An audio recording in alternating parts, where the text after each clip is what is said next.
the fuck is up, my britches? If you're new here, hello, my name is Brittany, and in today's video, we're going to talk about the Tatcha Silk Peony Melting Eye Cream. I've been trying this since August 25th, so a little bit over 3 months now, and just so you guys have reference, I do have products still left over, but I figure I have a lot of thoughts on this. I've used it for quite a bit of time, so I really have a good idea of what I think of this.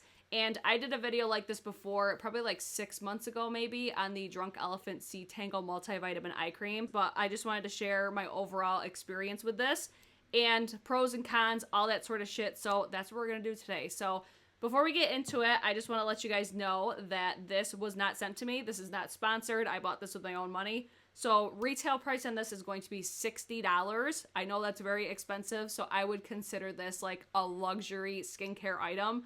I know this isn't going to be for everybody, but that is why I really like these types of videos, to really let you guys know if I think it's worth $60 or not. So when I picked this up, I bought it, I forget what sale was going on, but I bought this on a whim because I went in store and I touched it and I was like, the formula of it is so unique. So I did get 20% off of this when I purchased it. I purchased mine at Sephora. I do recommend check out the Tatcha website for sales all the time. QVC also has bundle deals all the time with Tatcha as well. So make sure you guys check out those if you are ever interested in Tatcha products. But again, I did get mine at Sephora. So the texture of this, it's very, very unique. Like usually for eye creams, at least the ones that I've come across, they usually have a more creamy, almost like liquidy consistency to them. But this one is very like pillowy. It's very thick. It's very just moisturizing feeling, and it's just overall, it's so unique and it's so different than anything I've experienced with an eye cream. So I do have, on my right side, I do have the product applied here, and this side is completely bare, like my normal skin. My thoughts on this thing. I am very like back and forth about it because I love the consistency of it because I love how long lasting it is. My favorite thing about Tatcha products are the scents of them. I love how they smell. And then the longevity of them. Like Tatcha products for me, they last me so long. So yes, I know they're very expensive, but this is just, again, the formula is so unique. I feel like they're so long lasting and it's just so different than anything I've ever tried before. So where I feel like this is most beneficial, it would be for like fine lines, wrinkles, and texture, or like an anti-aging eye cream. I would say if you have darkness in your under eyes, because I do have a little bit of darkness right in here, but my main concerns are uneven texture, fine lines and wrinkles, and anti-aging when it comes to my eyes. So I would say this doesn't really do anything for darkness because I do get a little bit more darkness when I'm working overnights. I'm a lot more tired. If I'm tired in general, I'm going to have darkness in my under eyes. This does absolutely nothing for me for my darkness. I'm going to leave pictures on the screen as well, just so you guys could see like progress pictures. The first picture will be in August, the second will be in September, and then the last one will be from today, right before I did this video. So I do notice differences within my texture, like my uneven textures in my under eyes. So a lot of people get confused. They're like, what the hell do you mean textures?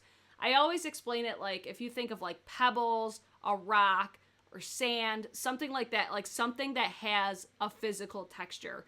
If I were to rub my fingers on my under eyes, I could feel uneven textures or even like my fine lines and wrinkles. I don't think this really did anything for my fine lines and wrinkles, except for when I apply it, I feel like it does give a blurring effect. It almost gives the illusion that you don't really have under eye wrinkles, but it doesn't get rid of them by any means. I think it just helps really smooth out the canvas. Where I think this has made the biggest difference for me is for my uneven textures. This is where I would 1000% recommend this. Is if you have uneven texture, it's smoothed out my under eyes so much. And when you look at the pictures, you really can't see much, but it's something that I noticed a lot. I noticed especially, like you could still see like where I have my pores and everything, but if I run my finger over it, it's very smoothed out, and that's something I've never had. I've always had like the little bit of bumpiness in my under eyes. So that's where I feel like this excels. Where I feel like this doesn't excel, and where I think a lot of you watching will probably have a problem with this, is I think that this causes major creasing in my concealers. This is the Makeup Revolution Conceal and Hydrate Radiant Concealer. I love the finish of this, but I was like, this crease is so bad in my under eyes.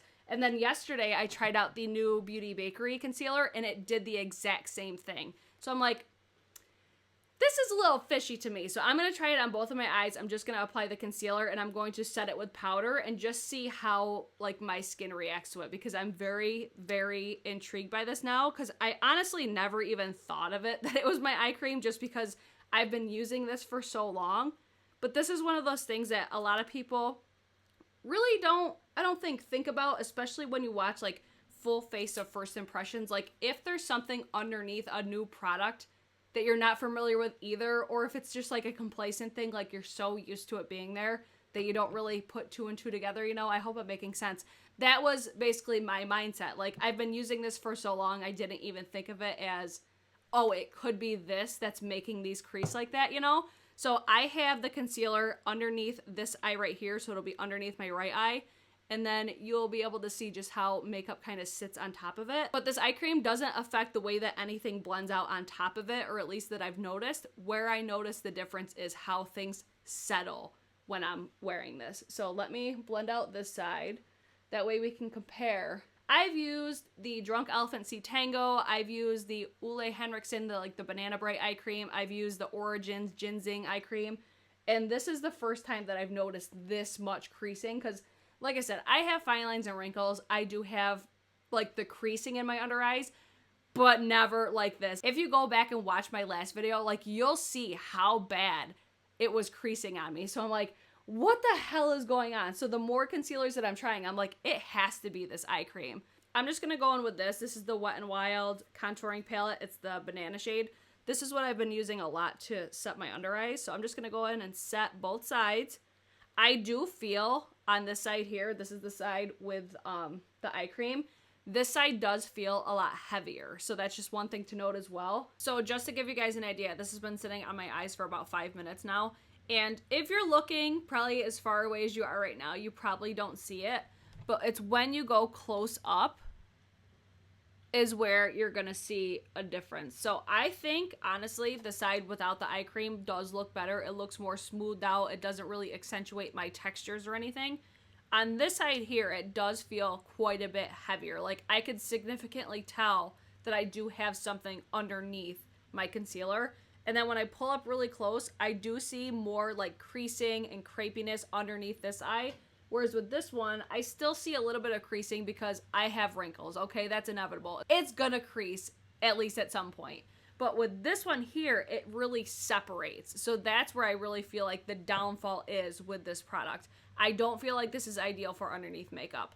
I think it does a very nice job smoothing everything out as long as you don't put anything on top of it. I do feel like it's very hydrating, but this is my biggest problem right here, is just really how bad that my under eyes crease. So I have recommended this in previous videos, but that's why I kept saying, I'm like, just so you guys know, like, I'm going to be doing a video on it, because I've been having these thoughts more and more, and the more that I've used it and paid attention to it, and I've been wearing makeup a lot more recently, I've been noticing that. And then especially after doing last night's video and how often I had to keep like going in and just dabbing out the under eye area, it really bothered me, and it was really apparent that it has to be this eye cream. I know it's not all of these concealers. The only common denominator here is going to be the eye cream. So my overall thoughts on this, I know this is probably super short and I don't really go like super in depth. I'm more about like, just show me if it works and show me your results, and that's all I really need to know. So my overall thoughts on this is, if you are somebody that has darkness in your under eyes and that's something you're looking to correct, I do not feel like this is for you. I feel like this is for the people that have uneven textures, that have fine lines and wrinkles, that just really want to smooth out the canvas. But if you're looking for something to go underneath makeup, I would not recommend this either. This is for the people that don't really wear makeup. They just want to smooth out the surface and make it look nice on a day-to-day basis type of thing. Other than that, I don't know, like wearing the concealer and then no concealer on one side, it's so interesting too for me right now, because how different it really does feel and how much heavier this side does feel. So I feel like this is more of an ideal night cream. So maybe if that's something you're looking for, but I know a lot of people want to use like day and night, like who wants to buy two different eye creams? But overall, do I think this is worth $60? If you're somebody that doesn't wear makeup and you want to smooth out your surface, yes, I would say it's worth $60. But that's where it comes down to. It's all in really what you're looking for as a consumer. So it's always important to listen to these certain aspects. So overall, I'm happy that I tried this. I really do love this brand. I think they're very consistent. It didn't irritate my eyes or anything like that. Like, it's always been very comfortable. It's always just been an easy, just aesthetically pleasing package. Like, I love the packaging that they did for this because it has that little peony on the top. I hope you guys can see it because I know I have my lights on like full blast right now. But the packaging is always super cute. I always love trying Tatcha products because they're just a brand that I really stand by, and I think their brand overall is very consistent. It's just, for me, I think this has some pros, but the cons, I think, for me, outweigh the pros, if you know what I mean. So for me personally, I will not be repurchasing this. But again, if you're one of those people out there that you don't really wear makeup on a day-to-day basis, or, you know, if you're just looking for something different to try, you might have a totally different experience than I do. So that's going to be everything for today's video. I hope you guys did enjoy it. If you guys do like these where I use products for a while and come back and review them, let me know in the comments down below and give this video a thumbs up. Leave a comment down below if you have tried this out and let us know your experiences on it. I mean, my opinion is not like the say all, you know what I mean? So it's always important to do your research when you're looking at new products. But that's it for today's video. I hope you guys did enjoy it, and I hope to see you guys in my next one.